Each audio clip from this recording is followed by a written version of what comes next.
শেখ হাসিনা তো ভারতে পালিয়ে গিয়েছিল, তারেক রহমান পালাবেন কই? পালানোর তো জায়গা নাই। দুইটা দলকে কিভাবে বাধ্য করাতে হয় আমরা সেই বিষয়ে খুব ভালো করে জানি। তবে যেই ভোটগুলা বাড়াইছেন, কেউ সোশ্যাল ওয়েলফেয়ার করে, কেউ হলো শহীদ ফ্যামিলি নিয়ে পলিটিক্যাল ব্র্যান্ড অ্যাম্বাসাডর যোগ করে, এই দুইটা দলের ভোট ব্যাংক কিন্তু আবার নিচের দিকে নামতে থাকবে। আমরা দেশবাসীকে আহ্বান জানাবো, সংস্কার জোট গঠনের প্রক্রিয়া চলছে।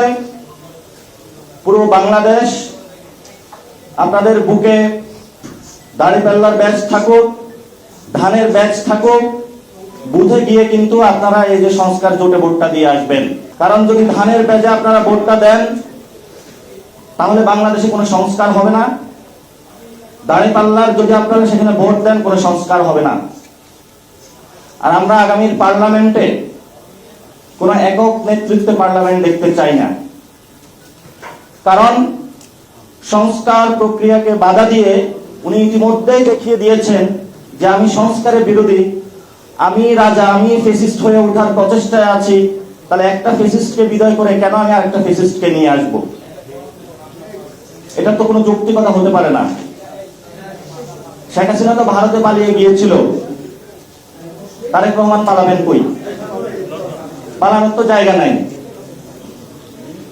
কারণ আওয়ামী লীগের কি বন্ধু রাষ্ট্র ছিল? বিএনপি বলে তাদের নাকি বন্ধু রাষ্ট্র নাই। আসলেই তো সত্য, তাদের বন্ধু রাষ্ট্র নাই। এই জন্য জিয়াউর রহমান আগে বুদ্ধি করে বলেছিলেন, অথবা গানের মধ্যে যেটা আমরা শুনতে পাই, প্রথম বাংলাদেশ আমার শেষ বাংলাদেশ। শেষ যদি বাংলাদেশ করতে হয় তাহলে অবশ্যই আপনাকে রিফর্মের মধ্যে আসতে হবে। কারণ পুরো বাংলাদেশ রিফর্মের দিকে যাচ্ছে। যদি রিফর্মের দিকে আপনারা যেতে না পারেন তাহলে বিএনপি নামক যে দলটা আছে এটাও নিশ্চিহ্ন হওয়ার পথে হাঁটবে ইনশাআল্লাহ।